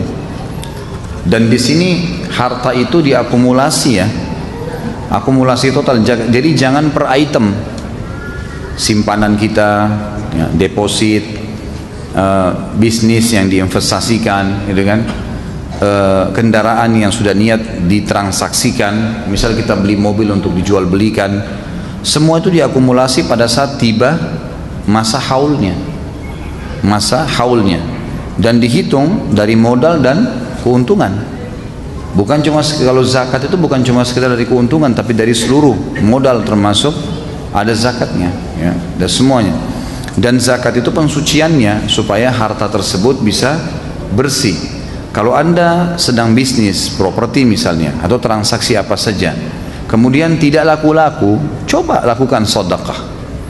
Umumnya itu akan membuka jalan. Atau mungkin coba muhasabah, ada zakat-zakat kita yang lalu-lalu belum kita pernah atau belum kita jalankan, maka coba dibayar zakat-zakat itu, insya Allah itu pensucian harta. Yarhamkallah. Saya memiliki rencana membeli mobil dan telah menabung hampir 1 tahun dan hampir terkumpul sejumlah nisab zakat mal. Apakah bila sudah genap 1 tahun saya harus mengeluarkan zakat, sedangkan tujuan saya menabung membeli mobil cash untuk menghindari riba? Mana yang harus didahulukan? Zakatkan, nggak ada masalah. Zakatkan 2,5%, nggak besar itu, gitu kan. Kalau antum tertunda hanya sebulan saja, misal tiba haulnya Ramadan, lalu karena keluarin zakat 2,5%-nya, gitu kan, tidak seberapa ya, kecil. 100 juta itu berapa kalau 2,5%-nya? 2,5 juta. Nah, tidak seberapa besar, dan itu pembersihannya. Antum tunda lagi 2-3 bulan, setelah itu ngumpulin duit, habis itu beli cash, itu bagus, gitu. Jadi jangan sampai zakat itu tidak dilakukan, gitu. Usahakan kalau memang sudah bisa mencapai, maka sangat baik. Tapi kalau misal sudah capai nilai uang mobil yang kita ingin beli, sekarang sudah mencapai uang saya 400 juta, saya ingin beli jenis mobil tertentu dengan 400 juta misalnya. Kemudian bulan depan tiba masa haul kalau dihitung zakat, maka antum beli mobil sekarang pun tidak masalah, dan nanti tidak kena zakat itu. Kalau mobil, sesuatu yang dipakai ya, mobil yang dipakai, rumah yang dipakai, tas yang bermerek lah, sepatu lah, walaupun mahal, walaupun mobilnya Alphard, mobilnya Ferrari, nggak kena zakat kalau dipakai. Niatnya memang dipakai, gitu kan. Kalau sudah niatnya disimpan, ya, investasi, itu berarti sudah ada zakat, ya. Dengan barang-barang bernilai itu akan ada zakatnya.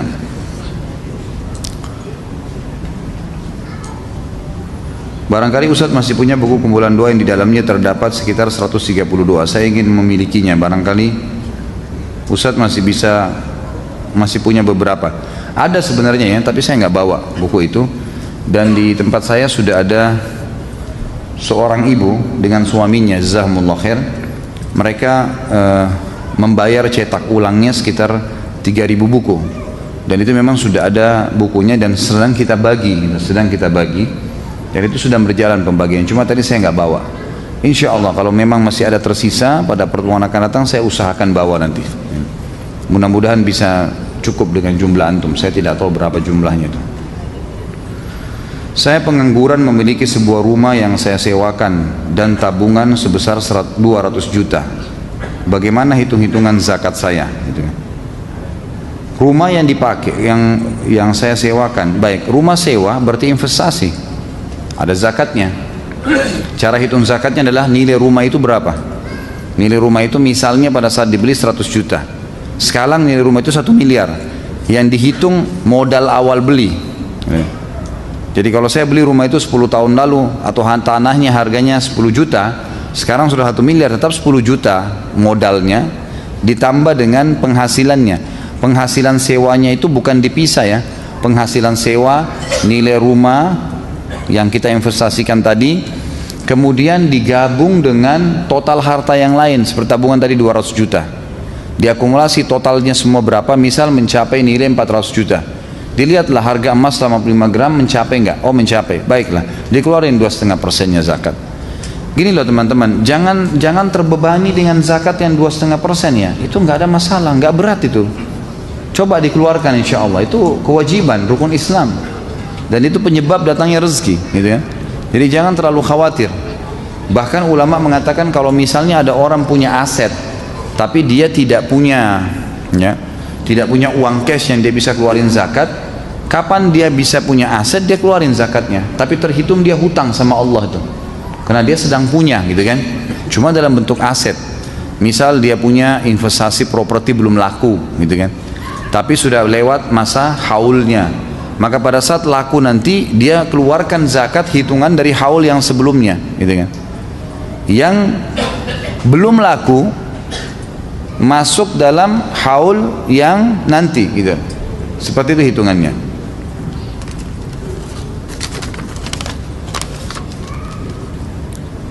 Apabila harta seseorang tercampur dengan harta riba, apakah perhitungan zakat mal atau nisabnya dihitung dari total harta atau harta halalnya saja? Apabila tidak diketahui jumlah harta halal dan haram, bagaimana perhitungan nisabnya? Tentu saja kalau antum tahu pasti pendapatan riba itu berapa. Misal dari 100 juta uang tabungan ada 10 juta riba, ya keluarin riba itu, jangan dihitung,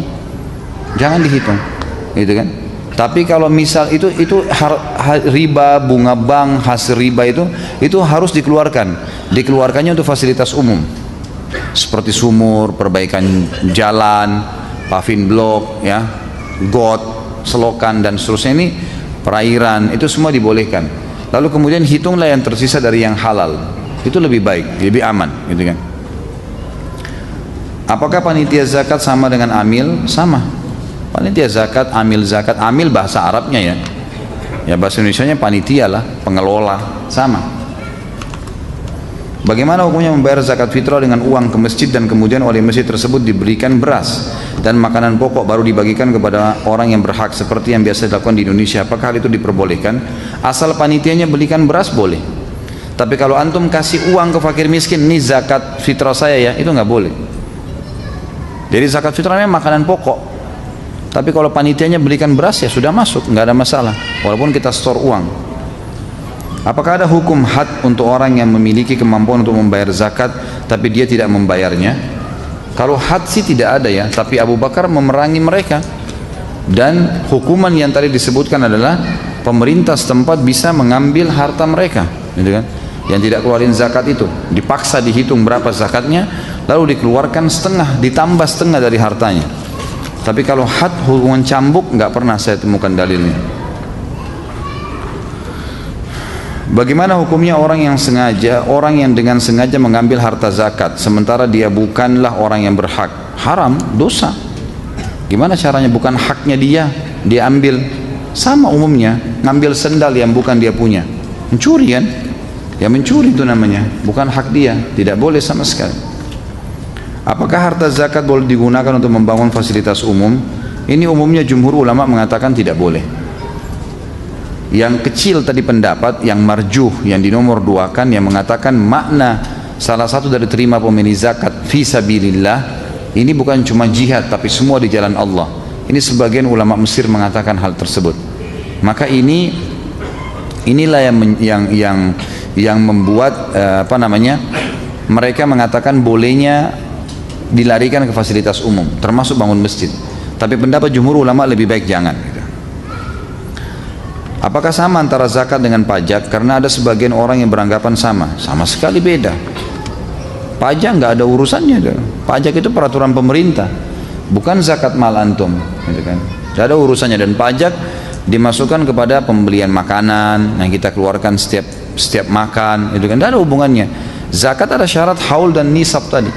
Dan itu hak Allah subhanahu wa ta'ala. Kalau pajak itu cuma hak pemerintah, ya. Apakah zakat boleh diberikan kepada non muslim? Boleh, nggak masalah. Kalau dia termasuk kategori orang miskin, fakir, gitu kan. itu boleh saja, nggak ada masalah.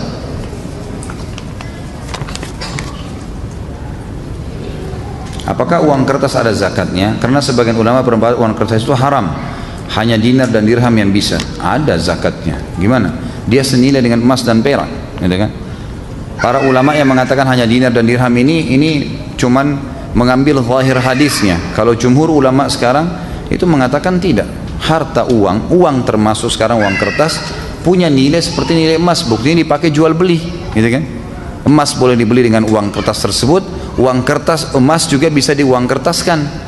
Jadi emas bisa dibeli, emas juga bisa dijadikan, dicairkan jadi uang. Maka dia senilai, gitu kan? Dia senilai. Maka jelas ada zakatnya. Apakah ketika saya mendapat uang dari hasil hutang dan ketika haul mencapai nisab termasuk harus dizakatkan? Tentu saja.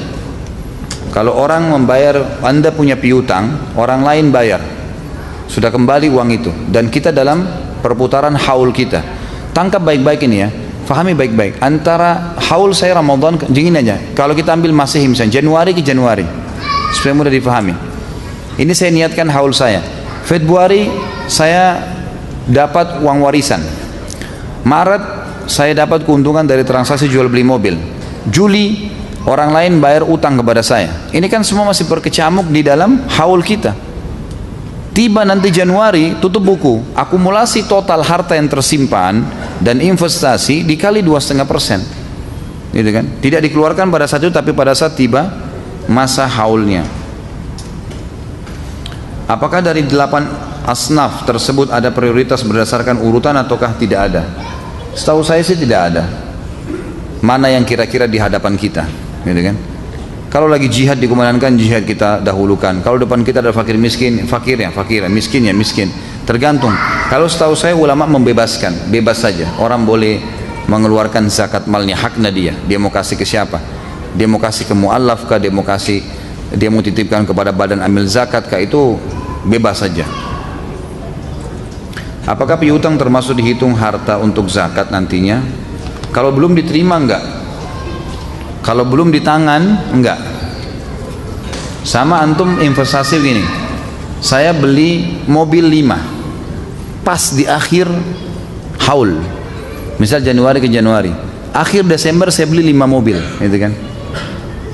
Mobil yang saya bayar 5 mobil, misalnya 200 juta satu mobil, jadi 1 miliar saya bayar. Tiba Januari, saya sudah niatkan Januari itu haul saya. Ternyata belum datang juga mobilnya, masih inden dan datangnya Februari. Padahal itu tadinya saya gunakan, gitu kan? Sudah beli produk. Apakah ini masuk dalam zakat? Yang lebih kuat pendapat ulama tidak masuk dalam zakat. Walaupun dia tadinya harta yang ada karena dipakai beli. Produknya belum diterima, sama orang punya piutang belum dibayar. Orang itu janji mau bayar Desember, haul kita Januari, ternyata Februari baru dia bayar. Itu nggak dihitung zakat. Dia masuk dalam haul yang kedua. Masuk dalam haul tahun depan, masuk dari Januari baru lagi nanti, baru dihitung akumulasi sampai Januari yang akan datang.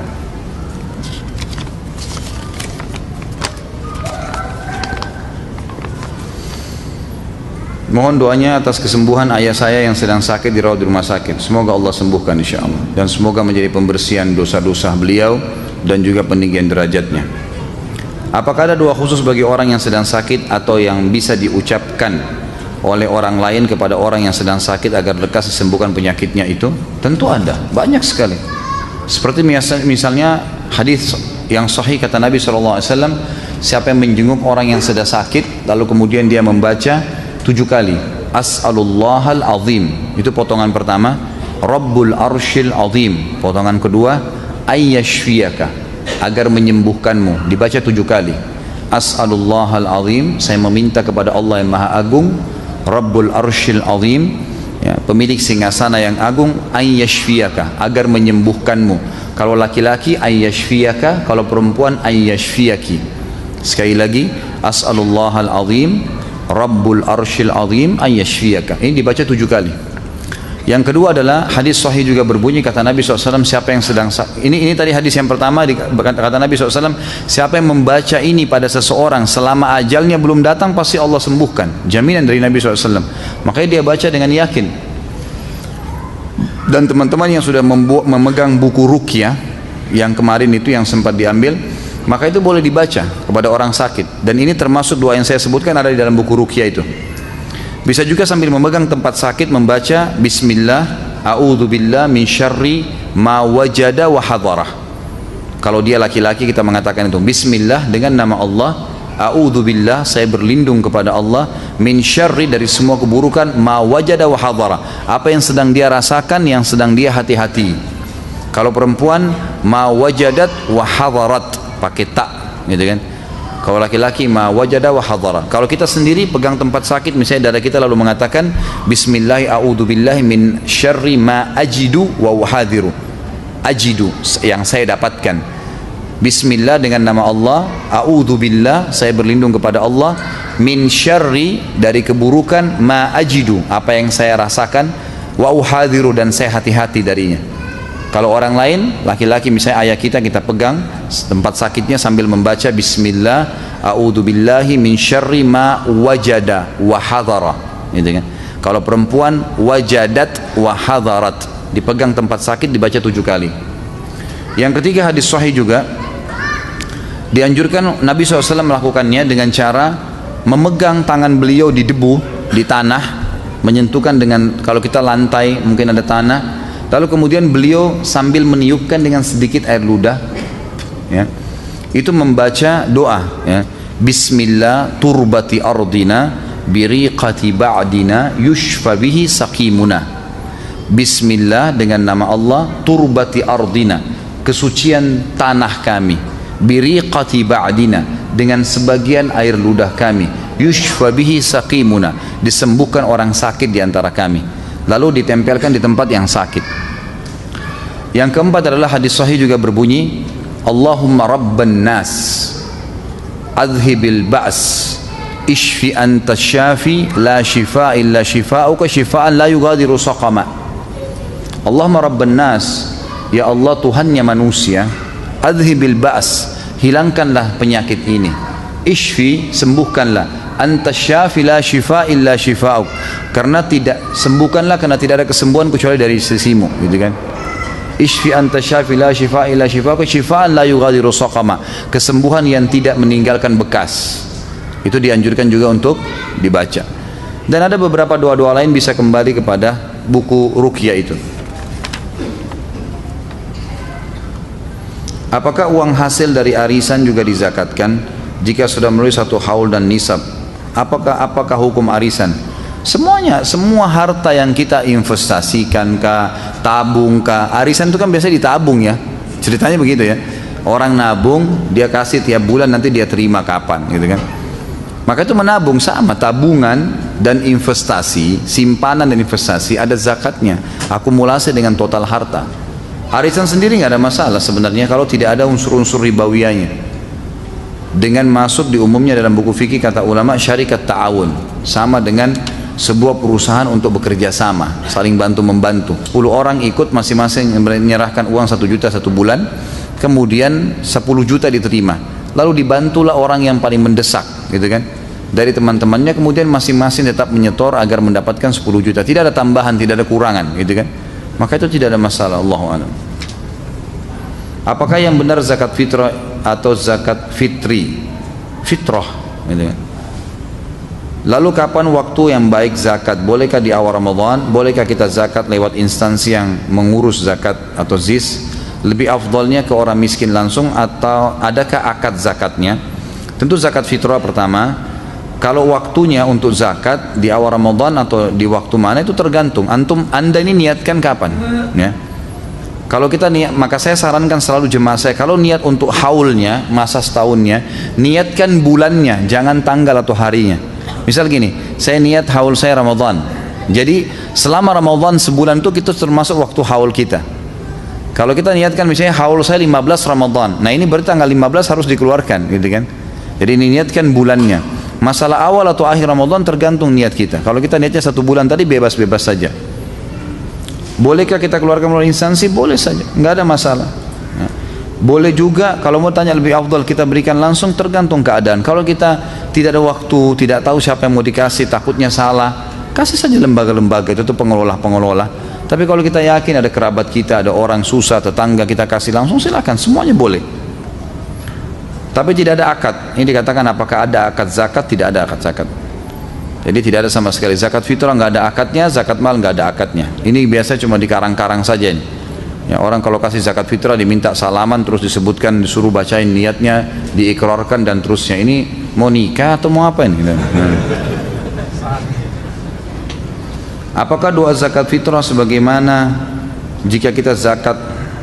Apakah doa zakat fitri sebagaimana jika kita zakat di musola-musola? Tidak ada doa. Nggak ada doa khusus. Keluarin zakat selesai. Itu sunnah Nabi begitu. Jangan dibumbu-bumbuin. Gitu. Agama sudah jelas. Bolehkah mengeluarkan zakat ke daerah lain? Misal ketika mudik kita zakat fitrah di kampung atau lebih baik di daerah lebih baik di daerah kita, bebas saja, nggak ada masalah. Yang penting jangan sampai zakat fitrah lewat dari sholat id, itu saja. Kita keluarkan di lokasi yang kita anggap paling perlu, nggak ada masalah, di kota kita atau di tempat lain. Sebagaimana pegawai menyisihkan sebagian gaji bulanan untuk ditabung, bagaimana cara membayar zakatnya mengingat sebagian dari uang yang ditabung belum mencapai haul? Ya, tunggu haulnya. Kenapa nih pertanyaan berputar-putar kayak nggak ngerti nih? Hah? Tunggu haulnya akhi, ukhti, Januari ke Januari, jangan keluarin zakat kecuali sudah sampai Januari, titik. Jangan ditanya lagi tuh. Udah jelas gitu kan. Kalau belum sampai haul jangan keluarin zakat, udah. Dan semua harta jangan dipisah-pisah, semua simpanan, investasi, semuanya apa saja digabungkan, diakumulasi, gitu kan. Seperti itu. Apakah perhiasan wanita kena zakat? Sudah dijelasin belum tadi? Sudah. Kemana ini yang tanya ini? Jadi pendapat yang paling kuat keluarin walaupun dipakai, gitu kan? Apakah sholat duha termasuk zakat dan sedekah? Sholat duha termasuk zakat? Enggak termasuk lah. Apa hubungannya? Enggak ada hubungannya. Sholat duha penutup pengganti sedekah 360 sendi. Iya, itu iya. Penutup pengganti. Tapi sholat duhanya bukan zakat, bukan sedekah, lain. Gitu kan? Apakah uang yang diperoleh dari klaim asuransi juga harus dizakatkan? Ini saya sudah bilang seluruh harta yang didapatkan. Tapi kalau misalnya memang klaim asuransi itu kan kita bayar misalnya 100.000 per bulan. Ternyata 1 tahun 1.200.000, itulah hak antum. Itu hak antum, tidak boleh lebih dari itu. Kalau kita klaim kita bisa pakai sejumlah itu, gitu kan? Sejumlah yang kita bayar saja itu masih masuk dalam hal yang masih dibolehkan oleh ulama. Tapi kalau kita bayar 100.000 1 tahun 1.200.000 lalu kita klaim 30 juta karena mobil rusak, karena apa, karena ini, lalu bisa ini haram, riba, nggak boleh mengambil lebih daripada apa yang kita miliki. Kan saya sudah pernah jelaskan ya, jenis asuransi yang dibolehkan ya, kalau dia memang tepat ya, seperti apa yang di store uangnya.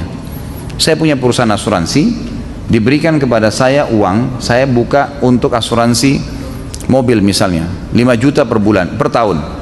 Ada orang ikut, lalu dia klaim tabrakan mobilnya, Januari masuk sampai Januari akadnya, bulan Februari tabrakan mobilnya, lalu dia klaim ke saya, lalu kemudian saya suruh ke bengkel terdekat. Anda di mana? Jakarta Timur. Ke Jakarta Timur, di bengkel ini partner saya. Pas ke sana dihitung, ternyata secara normal itu biayanya 3 juta. Dikembalikan ke saya, ini 3 juta. Saya akan tulis kesepakatan bahwa saya dari 5 juta sudah terpotong 3 juta rupiah. Uang Anda sisa 2 juta. Di bulan Mei tabrakan lagi dia 3 juta lagi mobilnya, uangnya sisa 2 juta sama saya. Maka saya bilang ke dia, secara syar'i tambah 1 juta. Uang Anda cuma 2 juta nih. Maka dia tambah 1 juta. Mungkin Anda bertanya, lalu apa untungnya orang ikut asuransi? Keuntungannya adalah dia akan menerima jasa bengkel yang bagus. Itu yang saya siapkan, jasanya. Bengkel ini berkualitas, ada apa-apa bisa dikembalikan, diperbaikin misalnya. Tepat waktu, kerjanya bagus, materialnya asli misal. Maka dia mendapatkannya daripada pergi ke sembarangan bengkel misalnya, kan gitu. Saya dapat keuntungan sebagai asuransi. Yang dibolehkan secara syari adalah kalau saya punya banyak nasabah, maka bengkel memberikan dari harga standar dia yang sudah umum 3 juta misalnya, 10 orang klaim jadi 30 juta, saya dapat 10% diskon. Diskonnya boleh. Diskon itu dibolehkan. Dari situ keuntungan si asuransinya. Selain daripada ini saya tidak pernah dapat ada caranya. Kalau klaim asuransi itu memang ternyata sesuai, maka tidak ada masalah. Kita asuransi mobil, hilang mobil tersebut, nilainya mobil yang hilang 100 juta, uang yang kita bayar selama ini 5 juta per tahun, ya hak antum 5 juta. Enak benar hilang mobilnya terus diganti 100 juta, gharar itu. Nggak boleh, haram dalam Islam. Dari mana bolehnya? Ya kalau gitu nggak usah asuransi, lebih aman lagi, lebih bagus nggak usah asuransi gitu kan.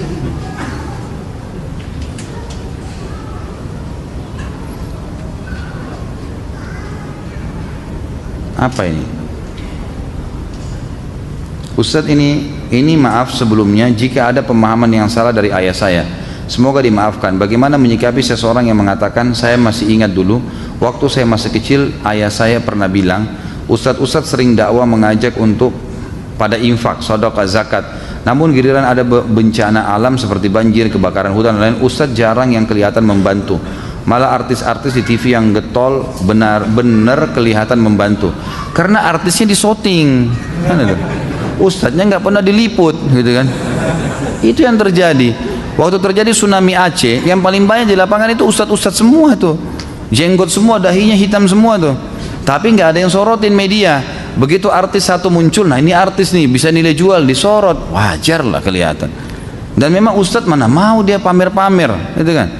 Ya sudah dia bantu, dia tahu itu menjauhi diri dari riya, gitu.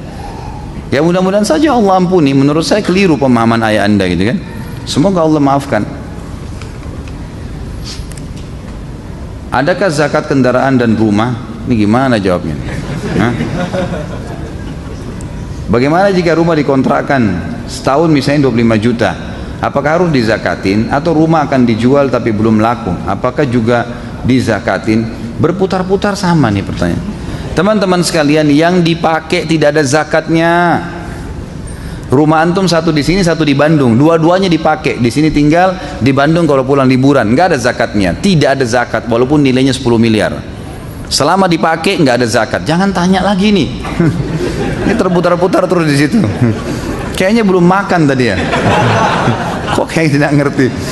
Jadi yang dipakai tidak ada zakatnya. Yang disimpan, diinvestasi baru ada zakatnya. Fahamin itu ya. Rumah kita beli untuk disewain, zakat. Rumah dibeli untuk dijual lagi, tanah dibeli untuk dijual lagi, kalau naik harganya zakat.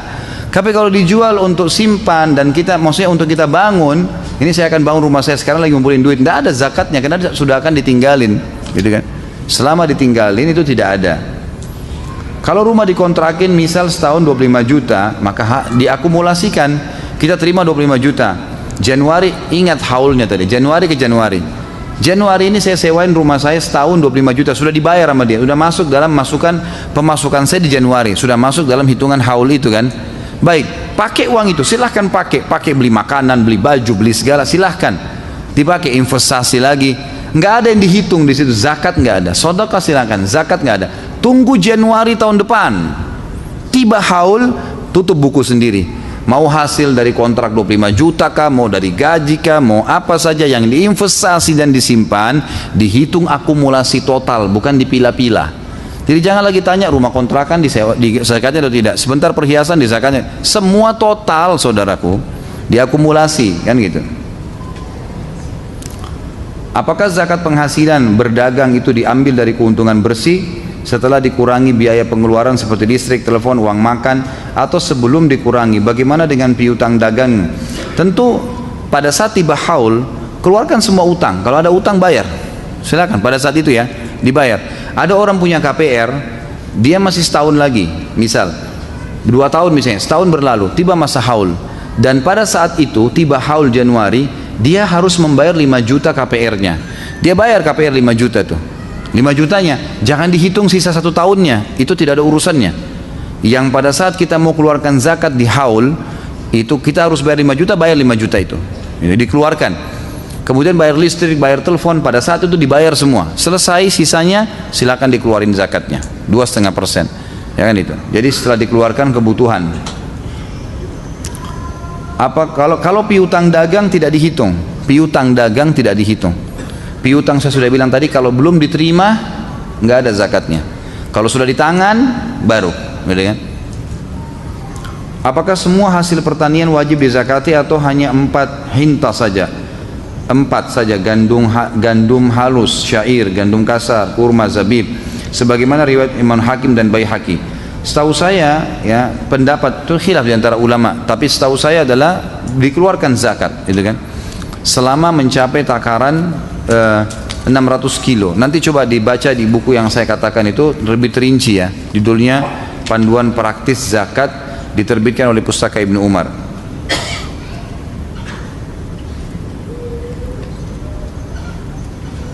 Ustadz, saya ditantang wanita untuk memantapkan ke orang tuanya. Dia sepakat tidak berpacaran, melainkan langsung nikah. Tapi saya masih punya hutang karena dulu saya kefu.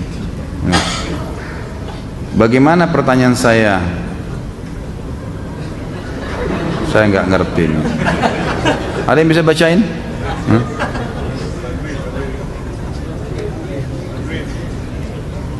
Mungkin bagaimana saya jelaskan ke wanita tersebut karena dia belum tahu, ya. Masa saya harus ajarin ini? Jelasin apa adanya, saya masih punya utang, belum bisa nikah. Terima nggak saya punya utang 50 juta gitu kan? Jadi saya cuma bisa kasih mahar dan uang pesta 10 juta. Terima ini nikah lah, gitu kan? Masa saya harus ajarin bagaimana cara ngomongnya? Apakah ada doa untuk mempermudah kondisi ini? Berdoa apa saja dengan izin Allah, asal doanya baik, sampaikan dalam sujud, sampaikan antara azan dan iqamah. Hajat Anda curhatkan dengan Allah, maka boleh saja, silahkan. Tahun 2015 kemarin saya sudah bayar zakat atas harta saya, investasi senilai 500 juta. Apakah tahun 2016 investasi saya bertambah jadi 1 miliar? Apakah saya harus keluarkan zakat dari 1 miliar? Tentu di haul kedua sudah hitungan haul kedua. Haul pertama dana Anda cuma 500 juta, sudah dikeluarin zakatnya. Haul kedua jadi 1 miliar, ya 1 miliar. Gitu kan? 1 miliar. Jadi pertanyaan-pertanyaan seperti ini teman-teman sekalian saya bisa tangkap dan saya bisa merabah. Ini keraguan untuk ngeluarin zakat, tak usah ragu. Zakat itu pensucian harta. Tidak ada perintah pun, keluarin aja, gitu kan? Apalagi masuk dalam rukun Islam, keluarin 1 miliar, 1 miliar. Bertambah lagi seterusnya maka keluarin juga gitu. Jadi bukan 500 juta, bukan patokannya yang kemarin. Patokannya adalah harta yang sekarang, gitu kan? Harta yang sekarang. Ustadz, zakat saya selalu dibayarkan oleh orang tua. Saya tidak memberi uang untuk zakat. Saya memberikan uang gaji saya setiap bulan. Bagaimana zakat yang orang tua saya bayarkan? Apakah terhitung itu zakat saya? Kalau seandainya seluruh gaji, saya punya gaji 5 juta, saya kasih ke orang tua saya biar orang tua saya yang simpankan atau kelola, lalu beliau mengeluarkan zakatnya sesuai syarat syar'i, haul dan nisab. Tidak boleh keluar dari situ. Setelah setahun dan nisabnya mencapai 80 gram emas, maka itu zakat Anda. Ya kan? Tapi kalau setiap bulan dia keluarkan sedekah, melanggar syarat haul dan nisab, berarti dia sedekah umum, bukan zakat. Ya. Jadi coba pastikan masalah itu.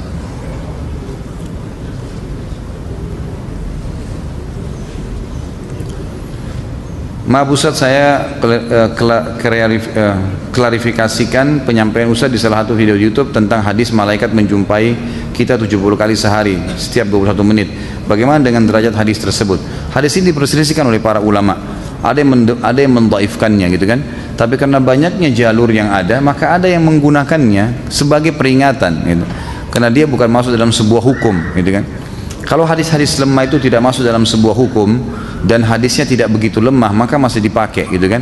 Walaupun saya sudah pernah sampaikan di dalam acara saya yang lain, kalau memang hadis ini lemah dan memang saya akan menarik perkataan saya itu dengan izin Allah kalau memang itu ada yang telah menjelaskan kepada saya lebih daripada apa yang saya fahamin. Saya juga sebagai penuntut ilmu bisa salah gitu kan. Jadi kalau memang itu ada yang mendapatkan hadisnya sangat lemah dan tidak dipakai, saya juga akan menarik perkataan itu. Begitu pula juga saya membuka diri, sangat membuka diri teman-teman sekalian. Kalau ada sesuatu yang keliru di YouTube yang Anda dengar, tolong sampaikan, saya sangat terbuka dengan itu. Dan malah saya berterima kasih, saya berpegang pada pendapat Umar radhiyallahu anhu yang berkata, saya berterima kasih pada seseorang yang selalu mengingatkan satu kesalahan saya. Saya akan terus berterima kasih pada seseorang yang mengingatkan satu kesalahan saya. Ali bin Abi Thalib berkata, saya akan mengabdi pada seseorang yang mengingatkan satu kesalahan saya. Manusia tidak luput dari salah, gitu kan? Jadi jangan sampai antum berpikir saya mengajar sini setiap ragu berarti tidak pernah salah, itu keliru itu. Saya bisa salah. Kadang-kadang pernah ada penyampaian saya menyebutkan nama orang yang keliru, lalu saya luruskan di ceramah yang lainnya gitu kan.